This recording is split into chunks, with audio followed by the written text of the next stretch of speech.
നമസ്കാരം, ലൂസ് ടോക്കിലേക്ക് സ്വാഗതം. നമസ്കാരം.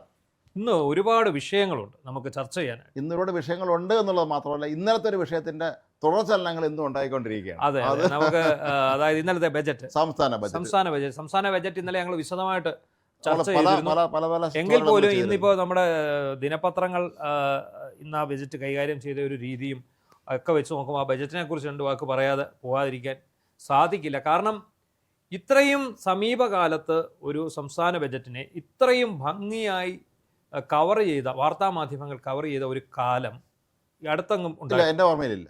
കാരണം ബഡ്ജറ്റ് എന്ന് പറയുമ്പോൾ നമ്മൾ കുറേ കാര്യം കൊടുത്താൽ അവസാനിപ്പിക്കുകയുള്ളൂ. അങ്ങനെയല്ല, ഇത് വളരെ കൃത്യമായി അനലൈസ് ചെയ്താണ് കൊടുത്തിരിക്കുന്നത്. ഓരോന്ന് എങ്ങനെ കേരളത്തിന് ഗുണകരമാകാം എന്നുള്ള രീതിയിലേക്ക് വളരെ പ്രായോഗിക തലത്തിലേക്ക് വന്നിട്ടുള്ളൊരു ബഡ്ജറ്റാണിത്. അതിൻ്റെ തയ്യാറാക്കിയ രീതി, ഇന്നിപ്പോൾ ഞാൻ രാവിലെ ഒരു ചാർട്ടേഡ് അക്കൗണ്ടൻറ്റുമായിട്ട് നമ്മുടെ ഒരു ഇൻ്റർവ്യൂ ഉണ്ടായിരുന്നു. ശങ്കർ നാരായണൻ എന്ന് പറഞ്ഞത്, അത് ഇവിടുത്തെ ഒരു ഫേമസ് ചാർട്ടേഡ് അക്കൗണ്ടൻറ്റ് കമ്പനിയിൽ ഉള്ള ആളാണ്. അദ്ദേഹം നമ്മളോട് ഇങ്ങനെ ഈ ബജറ്റിനെ കുറിച്ച് കുറച്ച് കാര്യങ്ങൾ പറയാനുണ്ടെന്ന് പറഞ്ഞു. അങ്ങനെ അദ്ദേഹമായിട്ട് നമ്മൾ സംസാരിച്ചപ്പോൾ അദ്ദേഹം പറഞ്ഞ ഒരു സംഭവം എന്ന് പറഞ്ഞാൽ, ബജറ്റ് എന്ന് പറയുന്നത് ഒരു പ്ലാനാണ് എന്ന് പറഞ്ഞാൽ, ഈ ബജറ്റിൽ പറയുന്ന എല്ലാം നടക്കണമെന്നില്ല, പക്ഷേ അതൊരു പ്ലാനാണ്. നമ്മളൊരു ഫ്യൂച്ചർ പ്ലാൻ തയ്യാറാക്കുന്നു. നമ്മുടെ ഒരു പ്ലാൻ, ആ പ്ലാനിന് യാഥാർത്ഥ്യമാക്കി നമ്മളെന്തെങ്കിലും പ്രോഗ്രാം ചെയ്യാൻ പോയാലൊക്കെ നമ്മളൊരു ബജറ്റ് തയ്യാറാക്കൂല. അപ്പോൾ അദ്ദേഹം പറഞ്ഞ വേറൊരു കാര്യം, ഈ ബജറ്റിനനുസരിച്ച് പ്ലാൻ ചെയ്യുന്ന ഇൻവെസ്റ്റേഴ്സ് ഉണ്ട്. ഇപ്പം നമ്മൾ പലവിധ പരിപാടികൾ പ്ലാൻ ചെയ്ത് ആ ബജറ്റിനനുസരിച്ച് പ്ലാൻ ചെയ്ത് ഈ ബജറ്റിൽ പറയുന്ന കാര്യങ്ങൾ നടപ്പാക്കിയാൽ ഈ ഇൻവെസ്റ്റേഴ്സിന് ഈ ഇൻവെസ്റ്റ്മെൻറ്റും അതുപോലെ തന്നെ നടപ്പിലാക്കി വിജയത്തിലെത്തിക്കാൻ പറ്റും. അപ്പോൾ അദ്ദേഹം ഒരു ചാർട്ടേഡ് അക്കൗണ്ടൻ്റ് എന്നുള്ള നിലയിൽ നമ്മളോട് പറഞ്ഞത് വളരെ നല്ല ഒരു ബജറ്റാണ്, പക്ഷേ എന്ത് ചെയ്യണം, ഇത് പൂർണ്ണമായും പ്രാവർത്തികമായെങ്കിൽ മാത്രമേ ഇതിൻ്റെ ഗുണം നമുക്ക് ലഭിക്കുകയുള്ളൂ. മാത്രമല്ല, ഇന്നലെ വി.ഡി. സതീശൻ മുഖ്യമന്ത്രി ബജറ്റ് അവതരിപ്പിച്ച ശേഷം അദ്ദേഹം വ്യക്തമായ ഒരു കാര്യം പറഞ്ഞു. സ്വകാര്യ മേഖലയ്ക്ക് സ്വകാര്യവൽക്കരണം ഞങ്ങൾ പ്രാധാന്യം കൊടുക്കുകയും ചെയ്യുമെന്ന് പറഞ്ഞു. അങ്ങനെ പറയാനുള്ള ആർജവം കാട്ടി എന്നുള്ളതാണ്. ഇവർ ഈ ഇടതുപക്ഷക്കാരെന്താണ് ചെയ്തത്? കേരളത്തിലെ പൊതുമേഖലയിൽ ഇപ്പോൾ എത്ര സ്ഥാപനമുണ്ട്? അതെ, ഏതാണ്ട് എല്ലാം പൂട്ടിക്കെട്ടിയില്ല. ഇവർ തന്നെയാണ് പൂട്ടിക്കെട്ടിയതല്ല. എന്നിട്ട് സ്വകാര്യവൽക്കരണം എന്ന് വേളം വയ്ക്കും. ഇവരൊക്കെ മക്കൾ ജോലി ചെയ്യുന്ന ഇവിടെ സ്വകാര്യ മേഖലയിലെ വൻകിട മുതലാളി കമ്പനികളിൽ. വേറൊരു കാര്യം ശ്രദ്ധിച്ചായിരുന്നു, നമ്മൾ ശരിക്കും ബജറ്റ് അനലൈസ് എല്ലാം കഴിഞ്ഞു, ഇന്നത്തെ പത്രങ്ങളിലൊക്കെ വന്നു. ഇതിനെതിരെ പ്രതിപക്ഷത്തിന് ഒന്നും പറയാനില്ല. അത് ശ്രദ്ധിച്ചോ? അതായത് എന്തൊക്കെയോ പറയുന്നുണ്ടായിരുന്നു, പക്ഷെ ഒന്നും ഒരു കാര്യമില്ലായിരുന്നു. നമ്മൾ ഏറ്റവും ആകാംക്ഷയോടെ കാത്തിരുന്നത് തോമസ് ഐസക് എന്ത് പറയുന്നു എന്ന് നോക്കാൻ പറ്റും. അപ്പൊ തോമസ് ഐസക്കിന്റെ ഒരു പ്രതികരണം കണ്ടപ്പോൾ തന്നെ എനിക്ക് മനസ്സിലായി ഇദ്ദേഹത്തിന് ഒന്നും പറയാനില്ല. അദ്ദേഹം പറഞ്ഞ എന്തൊരു, കിബിയിൽ നിങ്ങൾ എന്തുവാണെന്ന് വെച്ചാൽ ചെയ്തു, പക്ഷെ ഞങ്ങൾ തുടങ്ങി വെച്ച പദ്ധതികൾ അതിൽ തൊട്ടാൽ ഞങ്ങൾ ജനകീയ സമരം കൊടുക്കും, സമര തിരമാല ഉണ്ടാകും എന്നൊക്കെയാണ് അദ്ദേഹം പറഞ്ഞിരിക്കുന്നത്. അദ്ദേഹത്തിന് പല സ്ഥിരം പുച്ഛച്ചിരി ഉണ്ടല്ലോ, ആ ചിരിയും കൂടെ ഉണ്ട്. അങ്ങനെയാണ് അദ്ദേഹത്തിന്റെ ഒരു വരവ്, എൻട്രി. ഏതായാലും അദ്ദേഹത്തിന് സമാധാനിക്കാം. മൂന്നാറിലൊക്കെ കാര്യങ്ങൾ ഭംഗിയായി നടക്കുമെന്ന് തോന്നുന്നു. ടൂറിസം മേഖലയിലൊക്കെ ഒരുപാട് കാര്യങ്ങൾ വരുന്നുണ്ടെന്നുള്ളതാണ് പറയുന്നത്. അതുകൊണ്ട് മൂന്നാറിനെ കുറിച്ച് അദ്ദേഹത്തിന് ആകാംക്ഷപ്പെടേണ്ട കാര്യമില്ല. ടൂറിസം വകുപ്പ് എല്ലാ മലയോര മേഖലകളിലും പ്രധാനപ്പെട്ട സുഖവാസ കേന്ദ്രങ്ങളിലൊക്കെ തന്നെ എല്ലാ സൗകര്യങ്ങളും ഒരുക്കും. ഒപ്പം അദ്ദേഹം നടത്തിയ ഈ ഒരു വിലയിരുത്തലുണ്ടല്ലോ, ജനങ്ങൾ പുച്ഛിച്ചുള്ളത് മാത്രമേ ഉള്ളൂ. കാരണം ഇപ്പോൾ അദ്ദേഹം ഒരു ട്രോൾ കഥാപാത്രമായി മാറിക്കഴിഞ്ഞിരിക്കുന്നു എന്നുള്ളത് കൊണ്ട് തന്നെ ട്രോളന്മാരെ നിരന്തരം കൊടുത്തുകൊണ്ടിരിക്കുന്നത് ഇപ്പോൾ ഇദ്ദേഹത്തിന്റെ തത്വചിന്തകളാണ്. അല്ല, വി.എൻ. വാസവൻ പറഞ്ഞിരിക്കുന്നത് തുറമുഖങ്ങൾ നല്ല മൊത്തം അംബാനിക്ക് തീർ എഴുതിയ കാര്യം. തീർ എഴുതി നല്ല പരിചയമുള്ളവരാണല്ലോ അവർ. ഇവർ തീർ എഴുതുന്നു, അതല്ലെങ്കിൽ മക്കൾക്ക് ജോലി വാങ്ങിക്കുന്നു, ഉള്ള ഷെയർ ഇങ്ങോട്ട് വാങ്ങിക്കുന്നു, അല്ലെങ്കിൽ മക്കളെ കമ്പനിയിൽ നിന്ന് കമ്പ്യൂട്ടർ നന്നാക്കാൻ വേണ്ടിയുള്ള ഏർപ്പാട് കൊട്ടേഷൻ അങ്ങോട്ട് കൊടുക്കുന്നു. ഇതൊന്നുമില്ലാതെ വി.ഡി. സതീശൻ വളരെ പ്രൊഫഷണലായുള്ള ഒരാളാണ്. അദ്ദേഹം ഈ എൻ്റെ മക്കൾ കൊണ്ട് തരുമെന്നൊന്നും പറയാൻ നിൽക്കുന്ന ഒരാളൊന്നുമല്ല. അദ്ദേഹം വളരെ കൃത്യമായി പ്ലാൻഡായിട്ട് സമയബന്ധിതമായി കാര്യങ്ങൾ ചെയ്യാൻ വേണ്ടി തന്നെയാണ് ഈ ബജറ്റ് തയ്യാറാക്കിയിട്ടുള്ളത്. അത് മുന്നോട്ട് പോകും. അദ്ദേഹം ഇന്നലെ അദ്ദേഹത്തിൻ്റെ പത്രസമ്മേളനം കണ്ടപ്പോൾ മനസ്സിലായല്ലോ, അദ്ദേഹം വളരെ ബോൾഡായിട്ട് തന്നെ പറയുന്നുണ്ട് എന്തൊക്കെ ചെയ്യണം പോകണം എന്നുള്ള കാര്യങ്ങൾ. ഈ തുറമുഖം തീർ എഴുതി എന്ന് പറയുമ്പോൾ സ്വകാര്യമായി, അപ്പം അദാനിയുടെ തുറമുഖം ഇവർ വന്നപ്പോൾ അല്ലേ ചാൽവാകുന്നത് കൊണ്ടുവന്നത് ഉമ്മൻചാണ്ടി കൊണ്ടുവന്നപ്പോൾ ബഹളമായിരുന്നു. അദാനി കൊണ്ടുവന്നു, അവരെ ഉദ്ഘാടനം നടത്താൻ ഒരു കുഴപ്പമില്ല. അതെ, ഇത് പ്രവർത്തനക്ഷമമായി കഴിഞ്ഞപ്പോഴത്തേക്ക് ഇവർക്ക് ഈ പറയുന്ന അദാനിയോട് വലിയ സ്നേഹമായി. ഇപ്പം എന്നിട്ട് ഇവർ പ്രതിപക്ഷത്തോട്ട് കയറിയിരുന്നപ്പം അദാനി ഇവർക്ക് വെറുക്കപ്പെട്ടവരായി. പക്ഷെ ഈ വിമർശിക്കുന്നവരൊക്കെ ഞാൻ ചോദിക്കുന്നത്, നിങ്ങളൊരു വരുമാന സ്രോതസ് ഈ സംസ്ഥാനത്തിന് എന്തുണ്ട്? ഉള്ള ശ്വാസനം പൂട്ടിച്ചവരാണ് ഇവർ.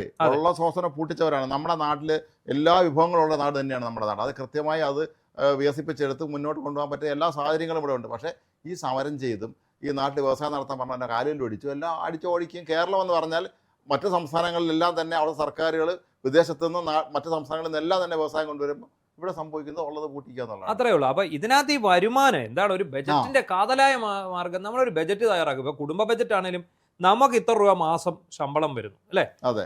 അതിനകത്ത് നമുക്ക് കറണ്ട് ചാർജ്, വാട്ടർ ചാർജ്, കുട്ടികളുടെ ഫീസ്, ഈ നമ്മളുടെ യാത്രാ ചെലവ്, അതുപോലെ ഈ നിത്യവള. പാല്, ഭക്ഷ്യസാധനങ്ങൾ, ഒരു മാസം പലചരക്ക് എടുക്കണം, മീൻ മേടിക്കേണ്ടത്, മുട്ട മേടിക്കേണ്ടത്, അങ്ങനെയുള്ള സാധനം, പിന്നെ നിലച്ചിരിക്കാതെ വരുന്ന രോഗങ്ങൾക്കായിട്ട് മാറ്റി വയ്ക്കുന്നത്, അങ്ങനെ ഒരു ചിട്ടയ ഒരു ഇതിലേക്ക് പോകുമ്പോൾ നമ്മൾ എന്ത് ചെയ്യണം? നമ്മളുടെ വീട്ടിൽ ആരാണുള്ളത്, ഒരു ഏണിംഗ് മെമ്പറുകൾ, ആ മെമ്പർ കിട്ടുന്ന ഇതിനകത്ത് നിന്ന് നമുക്കൊരു അധിക ചെലവ്, അല്ലെങ്കിൽ ഒരു ചികിത്സയെ തുടർന്ന് നമുക്കൊരു കടമുണ്ടാകുന്നു, നമുക്ക് അല്പം പണത്തിന് ആവശ്യം വരുന്നു. അപ്പോൾ അങ്ങനെ വരുമ്പോൾ നമ്മൾ എന്ത് ചെയ്യണം? നമ്മുടെ വരുമാനം കൂട്ടാൻ ശ്രമിക്കണം. അപ്പോൾ നമ്മൾ എന്താ, നമ്മുടെ വീട്ടിലുള്ള ഒരാളല്ലേ 2 പേര് കൂടി എന്തെങ്കിലും ജോലിക്ക് പോയി നേടിയെടുക്കണം എന്ന് പറഞ്ഞതുപോലെ ഈ സംസ്ഥാന സർക്കാരിന് വരുമാനം കൂട്ടിയെടുക്കാൻ എന്തൊക്കെ മാർഗങ്ങൾ സ്വീകരിക്കാം എന്നതിനെക്കുറിച്ച്, അതിനകത്ത് ഏറ്റവും പ്രധാനപ്പെട്ട ഒരു കാര്യം എന്ന് പറഞ്ഞാൽ ഈ സ്വകാര്യ നിക്ഷേപം തന്നെയാണ്. അതിന് യാതൊരു സംശയമുണ്ട്. ഇപ്പം ഞാൻ ചോദിക്കട്ടെ, ഒരു തുറമുഖം പണിയാൻ നമുക്ക് നടക്കും? നമ്മളെ കൊണ്ട് പറ്റും?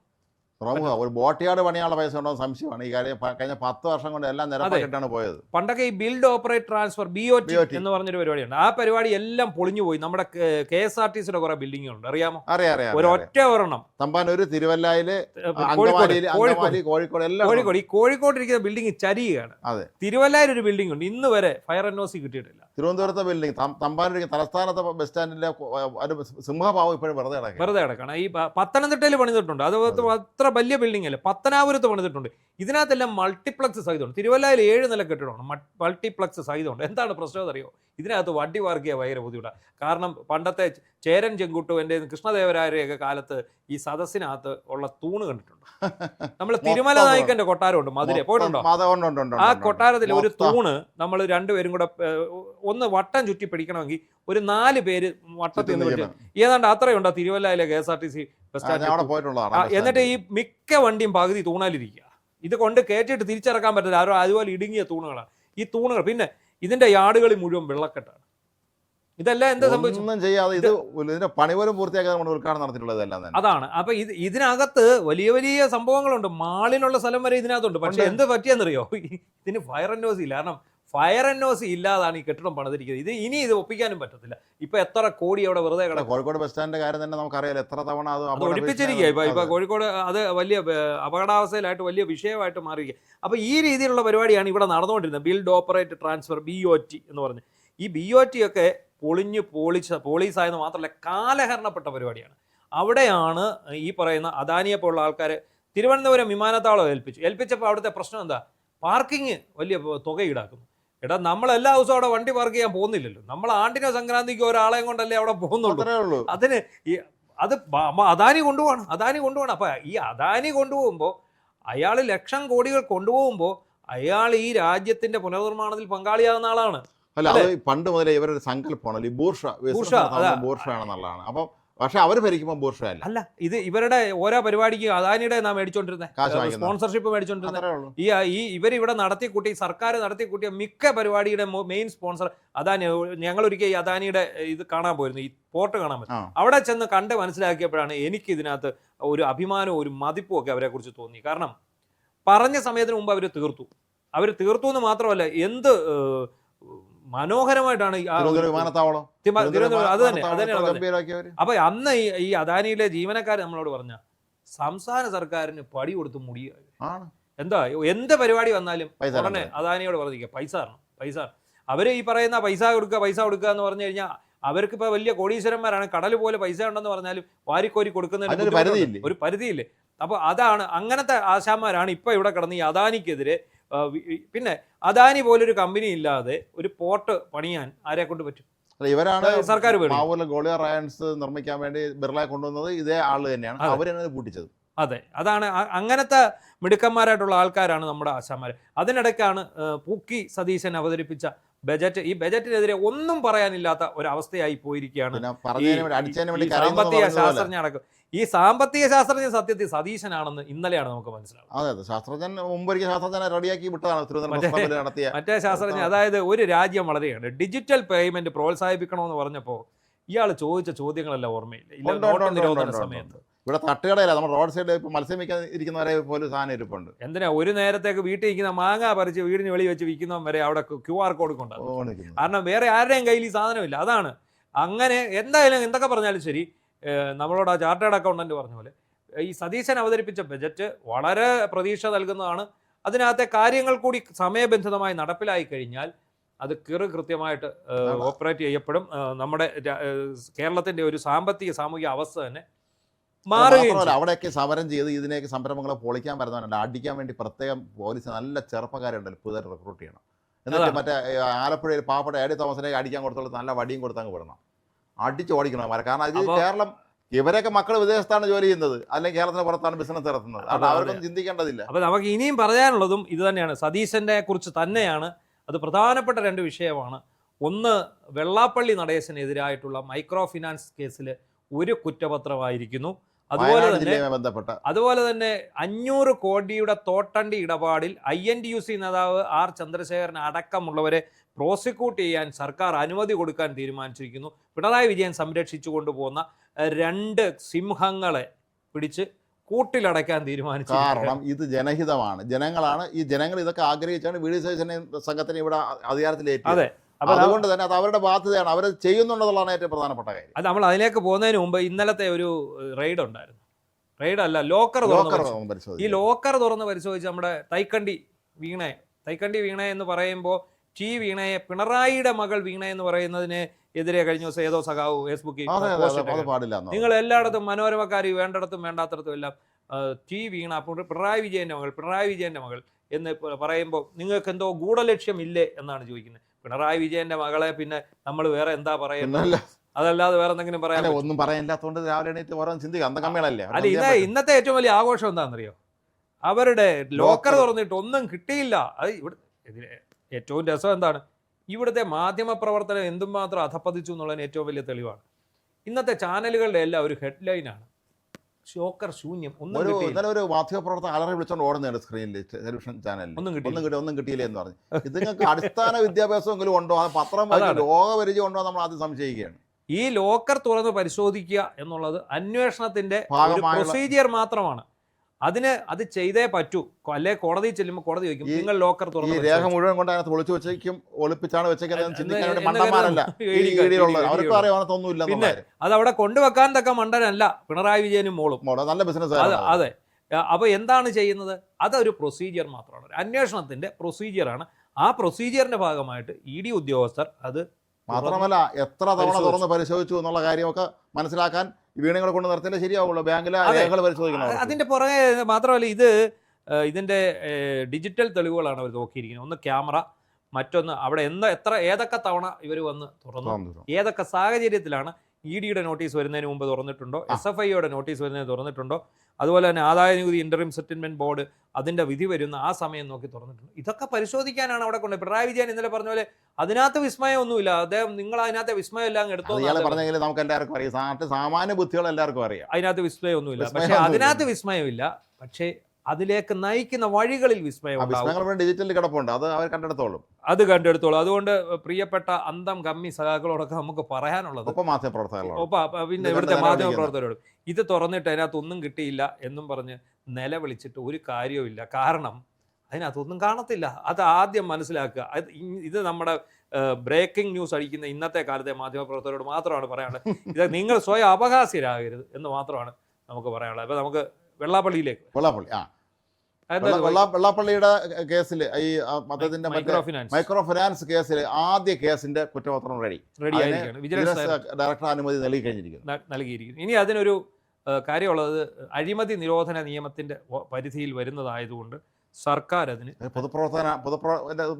പൊതുസ്ഥാപനമാണല്ലോ. അതെ, അതുകൊണ്ട് തന്നെ ഇതിന്റെ അനുമതി വേണം, സർക്കാരിന്റെ അനുമതി വേണം വെള്ളാപ്പള്ളിയെ പ്രോസിക്യൂട്ട് ചെയ്യാൻ. ഇത് പക്ഷേ വയനാട് SNDP യൂണിയന്റെയാണ് 15 ലക്ഷം രൂപയുടെ മൈക്രോ ഫിനാൻസ് തട്ടിപ്പാണ്. നമുക്കറിയാം, കേരളം കണ്ട ഏറ്റവും വലിയ തട്ടിപ്പുകളിൽ ഒന്നാണ്. ഒരു സമുദായ സംഘടന തലപ്പത്ത് ഇരുന്നുകൊണ്ട് വെള്ളാപ്പള്ളി നടേശനും അദ്ദേഹത്തിൻ്റെ കുടുംബാംഗങ്ങളും എല്ലാം ചേർന്ന് നടപ്പാക്കിയ മൈക്രോ ഫിനാൻസ് അഴിമതി.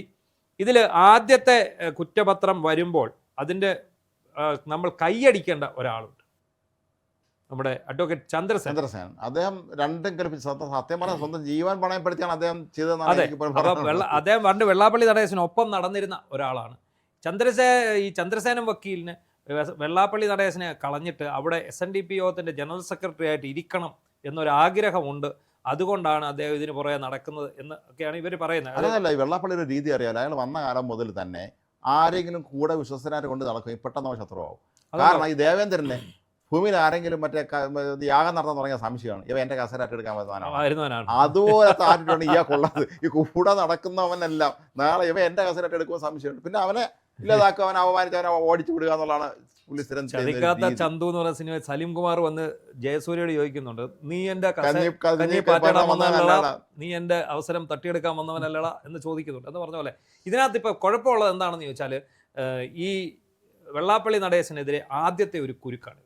ഇത്രയും കാലം കുരുക്കുണ്ടായിരുന്നു വെച്ചാൽ കുരുക്കുണ്ടായിരുന്നു, പക്ഷേ അവിടെ പിണറായി വിജയൻ എന്ന് പറയുന്ന ഒരു വ്യക്തിയുടെ ചിറകിനടിയിൽ ഒളിപ്പിച്ചിരിക്കുകയായിരുന്നു ഈ പറയുന്ന വെള്ളാപ്പള്ളി നടേശൻ. അതുകൊണ്ടാണ് പിണറായി വിജയൻ തോറ്റു എന്നുള്ള കാര്യം പോലും ആദ്യം അംഗീകരിക്കാൻ പോലും ഇപ്പോഴും വെള്ളാപ്പള്ളി നടേശൻ തയ്യാറായിട്ടില്ല. കഴിഞ്ഞ ദിവസം UDF ഏതോ മന്ത്രിമാരി എന്ന് കണ്ടപ്പോഴത്തേക്ക് എൻ്റെ വെള്ളാപ്പള്ളി എന്നുള്ള രീതിയിലുള്ള പുള്ളി പ്രസ്താവനയാണ്.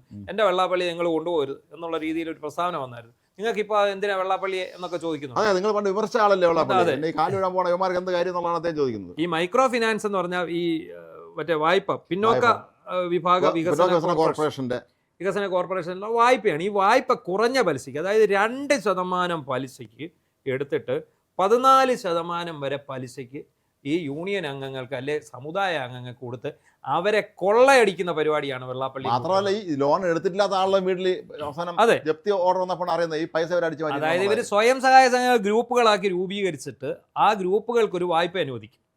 ഇവിടുന്ന് 2% മേടിക്കുന്ന ഈ പൈസ അവർ 14% കൊടുക്കും. എന്നിട്ട് അവർ കയ്യിൽ നിന്ന് ഈ പലിശ വാങ്ങിച്ച് ഈ മുതലും പലിശയും വാങ്ങിച്ച് സമയബന്ധിതമായി തിരിച്ചടയ്ക്കും. അതാണ് ഈ കുടുംബശ്രീ, ഈ CDSകളൊക്കെ പ്രവർത്തിക്കുന്ന അതേ മോഡൽ തന്നെയായിരുന്നു സംഭവം. പക്ഷേ ഇവിടെ ഒരു കാര്യം സംഭവിച്ചു. ഇവിടെ ഇവർ പല SNDP യൂണിയനുകളിലും കോടിക്കണക്കിന് രൂപ പിന്നോക്ക വിഭാഗ വികസന കോർപ്പറേഷനിൽ നിന്ന് ഈ മൈക്രോ ഗ്രൂപ്പുകളുടെ പേരിൽ എടുത്തതിന് ശേഷം ഈ ഗ്രൂപ്പ് അംഗങ്ങൾ അറിഞ്ഞില്ല. അവിടെയാണ് സംഭവം. ഈ അടൂരൊക്കെ സംഭവിച്ചതാണ്, അടൂർ യൂണിയനിലൊക്കെ സംഭവിച്ചതാണ്. എന്താണ് ഈ SNDP യോഗത്തിലെ സജീവ പ്രവർത്തകരായിട്ടുള്ള അല്ലെ SNDP ശാഖായോഗം പ്രവർത്തകരായിട്ടുള്ള വനിതകൾക്ക് ജപ്തി നോട്ടീസ് വരുന്നു. ജപ്തി നോട്ടീസ് വരുമ്പോൾ അവർ നോക്കുമ്പോൾ എന്താണ് ഇത്, അവരിതുമായിട്ട് ബാങ്കിൽ ഓടിച്ചെല്ലുമ്പോൾ എന്താ നിങ്ങളുടെ പേരിൽ ലോൺ എടുത്തിരിക്കുകയാണ്. ആരെടുത്തിരിക്കുന്നു? അത് SNDP യൂണിയൻകാർ എടുത്തിരിക്കുകയാണ് നിങ്ങളുടെ പേരിൽ. അപ്പോഴാണ് ഇവർ നെഞ്ചത്തടിച്ച് നിലവിളിക്കുന്നത്. അപ്പം എന്ത് സംഭവിക്കുന്നു? ഇതിനെതിരെ ശബ്ദമുയർത്തിയിട്ടുള്ള യൂണിയൻ പ്രതിനിധികളുണ്ട്. അവരെല്ലാം ആദ്യം പുറത്താക്കി. അവരെ പുറത്താക്കി അഡ്മിനിസ്ട്രേറ്റീവ് കമ്മിറ്റി വെക്കുന്നതെന്ന് പറയുന്നത് ഇവരാണ് തട്ടിപ്പടത്തിയെന്ന് പറയുന്നു. ഈ തട്ടിപ്പ് കണ്ടുപിടിച്ചവരാണ് തട്ടിപ്പടത്തിയതെന്ന് അവർ പറയും. അത് മാത്രമല്ല, ഇങ്ങനെ തട്ടിച്ചെടുത്ത യൂണിയൻ നേതാക്കളും ഉണ്ട്. അവരെന്ത് ചെയ്തു? അവർ ഈ പൈസയൊക്കെ തിരിച്ചടച്ചാൽ പോലും മറ്റവരിത് വകവെച്ചു കൊടുക്കും. എങ്ങനെ കാശ് അടിച്ചു മാറ്റാം. പിന്നെ ഈ ബാങ്കിൽ നിന്ന് ഇത്രയും പൈസ കിട്ടുമ്പോൾ അതിന്റെ കമ്മീഷൻ വാങ്ങിച്ചോണ്ട് വരില്ലായിരുന്നു ബാങ്ക് ലോണിൽ നിന്നൊക്കെ. ലോണിൽ നിന്ന് കമ്മീഷനേക്കാൾ ഉപരി ഇത് മൂടെ അടിച്ചു മാറ്റുമായിരുന്നു. അപ്പൊ ഈ ഇതിനകത്ത് അവസാനം എന്താ സംഭവിച്ചത്? സംസ്ഥാന കോർഡിനേറ്റർ മൈക്രോ ഫിനാൻസിന്റെ PS അച്യുതാനന്ദൻ 2014 ഒരു പരാതി കൊടുക്കുന്നു. നടേശനും കൂട്ടരും ചേർന്ന് മൈക്രോ ഫിനാൻസ് നടത്തി തട്ടിപ്പ് നടത്തുന്നു. അദ്ദേഹം ഭരണപരിഷ്കാര കമ്മീഷന്റെ ചെയർമാനാണ്. അദ്ദേഹം പരാതി കൊടുക്കുന്നു. ഈ പരാതി വെച്ച് തള്ളി ഇപ്പൊ VS മരിച്ചു മണ്ണടിക്കും ഇല്ലേ? എത്ര വർഷമായി? ഇടയ്ക്ക് ഒരാളിൻ്റെ അടുത്ത് പറയായിരുന്നു, SNDP ഒരാളിൻ്റെ അടുത്ത് പറയായിരുന്നു, കുറേ ആൾ മുമ്പ് തിരുവനന്തപുരത്ത് നടന്ന കേരളത്തിൻ്റെ മറ്റൊരു വലിയ പരിപാടിയിൽ ഇദ്ദേഹം പങ്കെടുക്കുകയാണ്. വെള്ളാപ്പള്ളി പങ്കെടുത്തുകൊണ്ട് വെള്ളാപ്പള്ളി പറയുകയാണെന്ന്, എന്നെ ജനറൽ സെക്രട്ടറി ആക്കിയതിൻ്റെ പിന്നിൽ പ്രവർത്തിച്ച പ്രധാനപ്പെട്ട ആൾ VS ആണെന്നാണ്. VS പറഞ്ഞു എന്നാണ്, ഇവരെ തന്നെ ആക്കണം, ഇതാണ് ഏറ്റവും ആപ്റ്റെന്ന്. പക്ഷേ യഥാർത്ഥം സംഭവിച്ചത് VS അന്ന് എതിർക്കുകയായിരുന്നു എന്നാണ് ശാശ്വതാനന്ദ സ്വാമിയുടെ. ഒരു കാരണവശാലും ആക്കരുത് എന്നാണെന്ന് VS പറഞ്ഞു. അന്ന് പറഞ്ഞു VS ജീവിച്ചിരിപ്പില്ല. ശാശ്വതാനന്ദയെ കാച്ചുകയും ചെയ്തു. അത് അതിന്റെ സംശയ ഇത് ഇപ്പോഴും കിടക്കുകയാണ്. അതിനെതിരെയുള്ള അപ്പീലുകളൊക്കെ പോയെങ്കിലും സർക്കാരുകളെ കൂട്ടുപിടിച്ച് ഇതെല്ലാം അട്ടിമറിച്ച് പോവുകയും ചെയ്തു. അപ്പോൾ എന്താണ് സംഭവിച്ചത്? VS കേസ് കൊടുക്കുന്നു. കേസ് കൊടുത്തു കഴിഞ്ഞാൽ അത് വിജിലൻസ് അന്വേഷണം, ക്രൈംബ്രാഞ്ച് അന്വേഷണം. ഈ ക്രൈംബ്രാഞ്ച് അന്വേഷണം വന്നു കഴിഞ്ഞപ്പോൾ ക്രൈംബ്രാഞ്ച് ഇത് അട്ടിമറിക്കാനായിട്ട് രംഗത്തിറങ്ങി. അത് മഹേശന്റെ ആത്മഹത്യക്കുറിപ്പിൽ അതാണ്. അങ്ങനെയാണ് മൈക്രോ ഫിനാൻസ് പദ്ധതിയുടെ സംസ്ഥാനതല കോർഡിനേറ്റർ ആയിട്ടുള്ള KK മഹേശൻ, കണിച്ചുകുളങ്ങര യൂണിയന്റെ പ്രസിഡന്റ് ആയിരുന്നു. അയാളുടെ തലയിലേക്ക് ഇതെല്ലാം വെച്ചു കൊടുത്തിട്ട് വെള്ളാപ്പള്ളി മഹേശനോട് ചോദിക്കാനാണ് പറഞ്ഞത് അതെ, ഈ അയാളുടെ ഇതിനകത്ത് പറഞ്ഞിരിക്കുന്ന മാനസിക പീഡനം. ക്രൈംബ്രാഞ്ച് DYSP ആയിരുന്നു, ക്രൈംബ്രാഞ്ച് DYSP ആണ്, CI ആയിരുന്നു സന്തോഷ് കുമാർ, അതുപോലെ പോലീസുകാരനായ ഗോപകുമാർ, ഈ ടോമിൻ തച്ചങ്കരി, ഇവരെല്ലാം ചേർന്ന് ഇത് ഏക്കാൻ, ഈ കുറ്റകൃത്യം, സാമ്പത്തിക കുറ്റകൃത്യം ഏക്കാൻ മഹേശനെ നിർബന്ധിക്കുകയാണ്. മഹേശൻ ഒരു ഗതിയും പരഗതിയും ഇല്ലാതെ വന്നു കഴിഞ്ഞപ്പോഴാണ് അയാളോട് പറയാണ്, ഈ വെള്ളാപ്പള്ളി കൈ ഒഴിഞ്ഞു, എനിക്കറിയത്തില്ല മഹേശനാണെന്ന് പറഞ്ഞു. അതെ, മഹേശൻ ഈ കോടികൾ തട്ടിയ മഹേശനാണ്. ആ മഹേശൻ അവസാനം 32 പേജുള്ള ആത്മഹത്യക്കുറിപ്പ് അദ്ദേഹം എന്ത് വിചാരിച്ചു? അദ്ദേഹം അവസാനം വിചാരിക്കുന്നത്, ഞാൻ എൻ്റെ ജീവിതം ബലി കൊടുത്തുകൊണ്ട് ഞാൻ ഈ വെള്ളാപ്പള്ളിയെ കൊടുക്കാം എന്നാണ് കരുതുന്നത്. അങ്ങനെയാണ് അദ്ദേഹം ആത്മഹത്യ ചെയ്തതായിട്ട് പറയുന്നത്. കണിച്ചുകുളങ്ങര യൂണിയൻ ഓഫീസിൽ തന്നെയാണ് ഏതായാലും മരണത്തെക്കുറിച്ച് എപ്പോഴും സംശയമുണ്ട്. VM സുധീരൻ മുഖ്യമന്ത്രിക്ക് പരാതിയും കൊടുത്തിട്ടുണ്ട്. അതെ, അന്വേഷിക്കാന്ന് പറഞ്ഞാൽ അല്ല അത് അതിനുശേഷം ഇദ്ദേഹം സൂയിസൈഡ് ചെയ്ത് കഴിഞ്ഞ് വെള്ളാപ്പള്ളിയെ തൊടുന്നില്ല. അതിനുശേഷമാണ് അവരുടെ കുടുംബാംഗങ്ങൾ കോടതിയെ സമീപിക്കുന്നത്. അതിനുശേഷമാണ് ഒരു FIR പോലും രജിസ്റ്റർ ചെയ്തത്. അതിനകത്ത് വെള്ളാപ്പള്ളി പ്രതിയാണോ എന്ന് പോലും സംശയമുണ്ട്. അപ്പോൾ ആ കേസ് ഇപ്പോഴും ആ അന്വേഷണം അതും ക്രൈംബ്രാഞ്ച് അന്വേഷിക്കുക. ആ കേസും അവിടെ അനക്കം കൂടാതെ കിടക്കുകയാണ്. അപ്പോൾ അങ്ങനെയുള്ള ഒരു അവസരത്തിലാണ് VM സുധീരൻ ഇപ്പോൾ ഈ സർക്കാർ മാറിയപ്പോൾ രംഗത്തിറങ്ങിയതും ഇത് അന്വേഷിക്കണമെന്നും പറഞ്ഞ് VD സതീശനുകൊണ്ട് പരാതി കൊടുക്കുന്നു. VD സതീശൻ അത് ഗൗരവപൂർവ്വമായി കണ്ട് ഇത് മുന്നോട്ട് പോകുന്ന ഒരവസ്ഥയിലാണ് ആദ്യത്തെ ക്രൈംബ്രാഞ്ച് കുറ്റപത്രം വരുന്നത്, വിജിലൻസിന്റെ കുറ്റപത്രം വരുന്നത്. ഡയറക്ടർ അനുമതി കഴിഞ്ഞ ദിവസം കോടതി ശക്തമായ വിമർശനം ഉന്നയിച്ചിരുന്നു ഇയാളെ അന്വേഷണം ബന്ധപ്പെട്ട്. അന്വേഷണ ഉദ്യോഗസ്ഥനെ മാറ്റണം. അതങ്ങനെ ആ അന്വേഷണ ഉദ്യോഗസ്ഥന്റെ തലയിൽ ഈ കേരളത്തിലുള്ള മുഴുവൻ കേസുള്ളൂ. വേറെ 2 കേസിൽ കൂടി കുറ്റപത്രം പൂർത്തിയായിട്ട് ഇരിക്കുകയാണ്. 2 വിജിലൻസ് കേസുകളിൽ കൂടി കുറ്റപത്രം പൂർത്തിയായിട്ടിരിക്കുന്നു.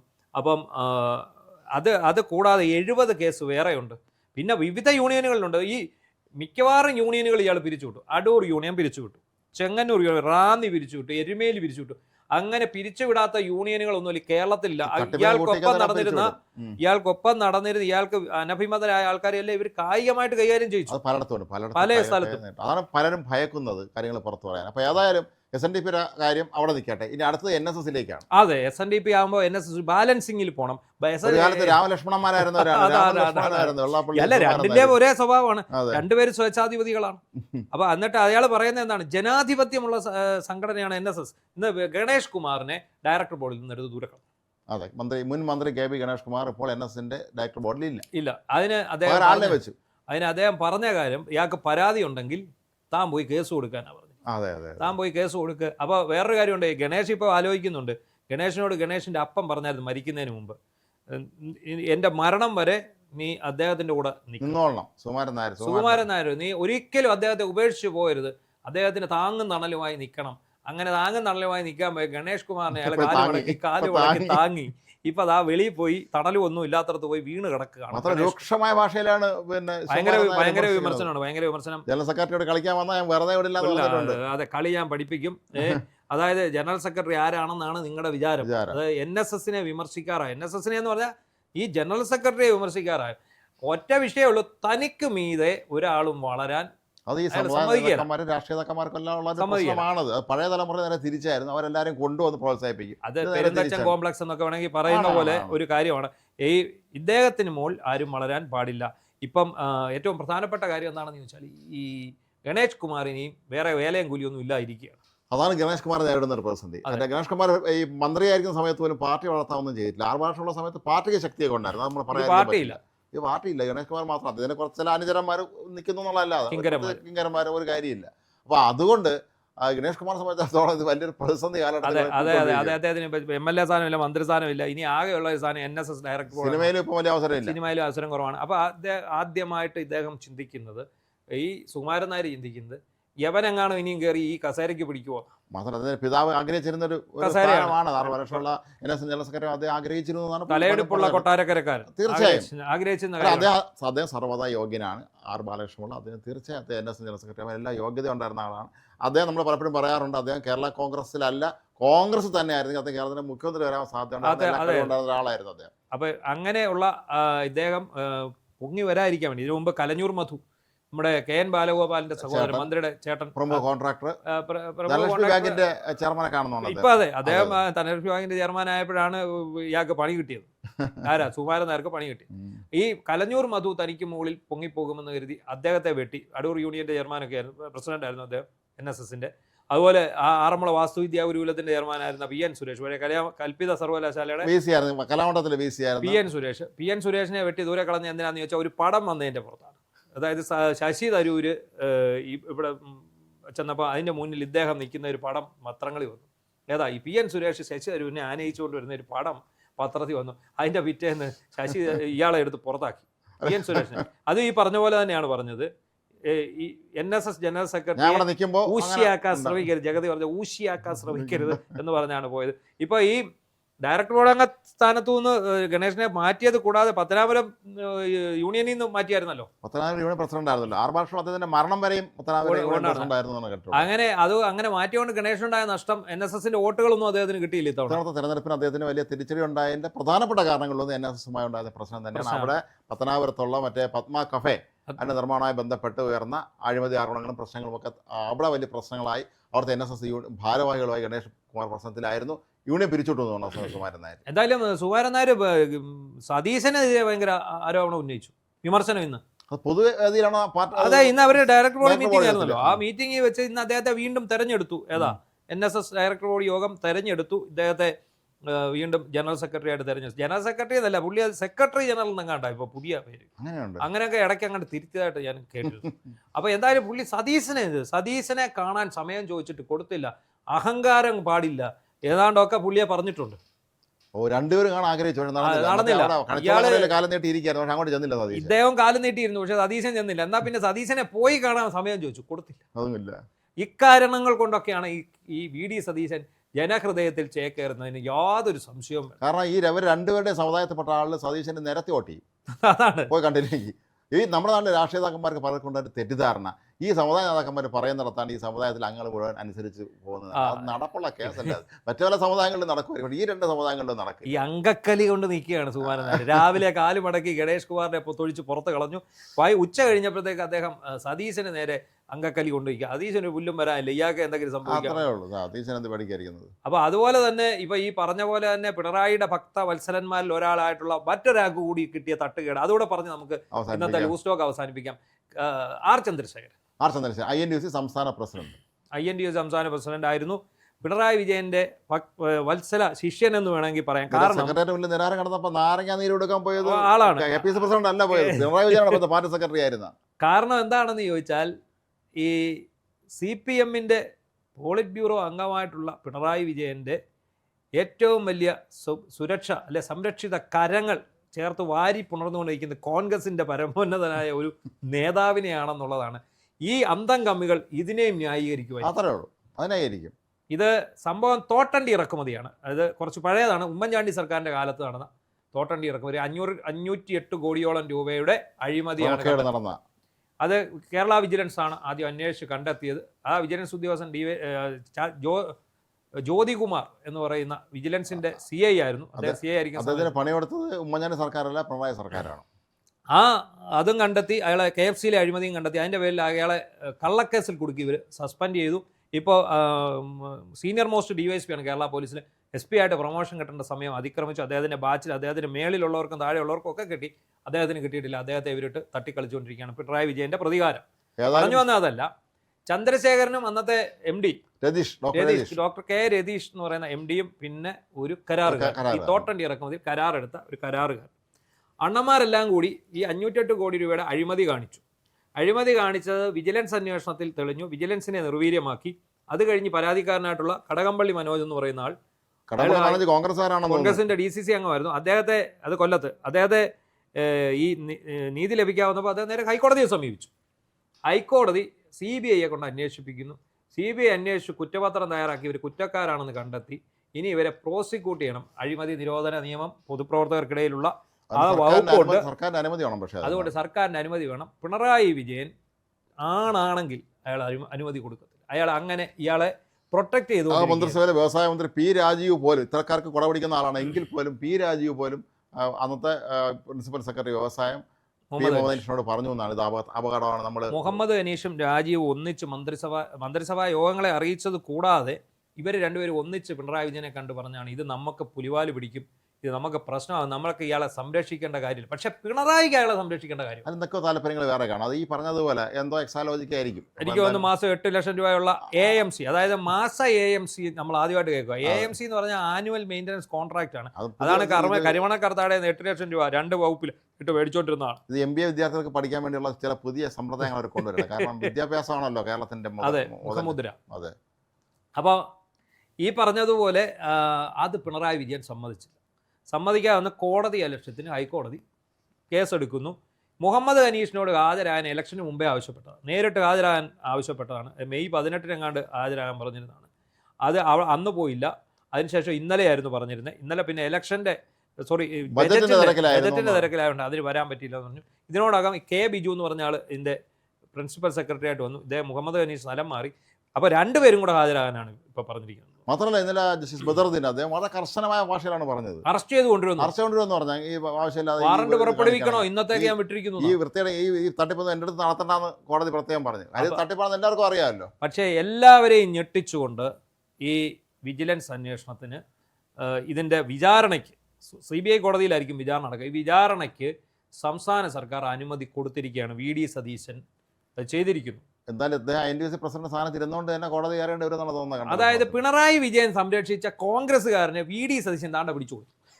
അത്രയേ ഉള്ളൂ. നമ്മുടെ വീട്ടിൽ ഈ കള്ളം, നമുക്കറിയാം നമ്മുടെ നാട്ടിൽ ഈ മോഷ്ടാക്കൾ ഉണ്ടാകുന്നത് എങ്ങനെ. ഒരു പയ്യൻ ഒരു മോഷണം നടത്തി വീട്ടിൽ വന്നാൽ വീട്ടിൽ അമ്മയും അച്ഛനും കൂടെ കൂടി പിടിച്ച് അവിടെ വയ്ക്കും. എന്നിട്ട് അവനെ പ്രതിരോധിക്കും. അവൻ വലിയ മോഷ്ടാവായിട്ട് മാറും. ഇനി ചിലരുണ്ട് ഇങ്ങനെ മോഷണം നടത്തി വരുമ്പോൾ അച്ഛൻ പിടിച്ചു കൊടുക്കും, പക്ഷെ അമ്മ കൊടുക്കുകയില്ല എന്ന് പറഞ്ഞ പോലെ പിണറായി വിജയൻ ഇങ്ങനെ പിടിച്ച് വെച്ചിരിക്കുകയായിരുന്നു.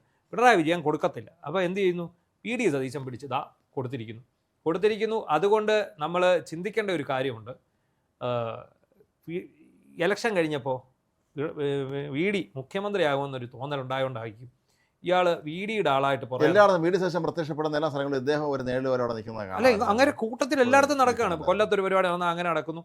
അദ്ദേഹം അന്ന് പ്രതീക്ഷിച്ചത് എനിക്ക് തോന്നുന്നത് ഇങ്ങനെ ഒരു പ്രൊട്ടക്ഷൻ എനിക്ക് കിട്ടും എന്നാണ് അങ്ങേര് പ്രതീക്ഷിച്ചിരുന്നത്. പക്ഷേ ആ പ്രതീക്ഷ സതീശന് സ്വന്തം രാഷ്ട്രീയ ഭാവിയെക്കുറിച്ച് വ്യക്തമായ ധാരണയും ചിന്തയും ശുഭപ്രതീക്ഷയും കാണും. അത് ഇവരെയൊക്കെ സംരക്ഷിക്കാൻ പോയാലും ഇനി അടുത്ത ഇലക്ഷൻ കേരളത്തിൽ ജനങ്ങൾക്ക് വിവരം വെച്ചു എന്ന് രാഷ്ട്രീയക്കാർക്ക് ഇപ്പോൾ ഇതുകൊണ്ട് മനസ്സിലായിട്ടുണ്ട്. അതാണ് അടുത്ത അവരതിന് പണി തിരിച്ചു സതീശനെ കൊടുക്കുന്നു. എന്തായാലും ഈ ഇന്നത്തെ ഏറ്റവും സന്തോഷം പകരുന്ന രണ്ട് വാർത്തകളാണ് ഈ തോട്ടണ്ടി ഇറക്കുമതിയിലെ അഴിമതിയിൽ ഇവർക്കെതിരെ പ്രോസിക്യൂട്ട് ചെയ്യാൻ സർക്കാർ അനുമതി കൊടുത്തു എന്നുള്ളതും, അതുപോലെ വിജിലൻസിന്റെ കുറ്റപത്രം വെള്ളാപ്പള്ളി നടേശനെതിരെ വന്നിട്ടുണ്ടെന്നുള്ളതും. ഇവിടെ ഒരു ഭരണം മാറി എന്ന് ജനത്തിന് തോന്നി തുടങ്ങി. ജനങ്ങൾ ആഗ്രഹിച്ച പോലെ ഈ സർക്കാർ മുന്നോട്ട് പോകാൻ തുടങ്ങി. അങ്ങനെ ഈ ആഴ്ചയിലെ നമ്മുടെ ലൂസ് ടോക്ക് പരിപാടി ഇന്നിവിടെ സമാപിക്കുന്നു. നന്ദി, നമസ്കാരം.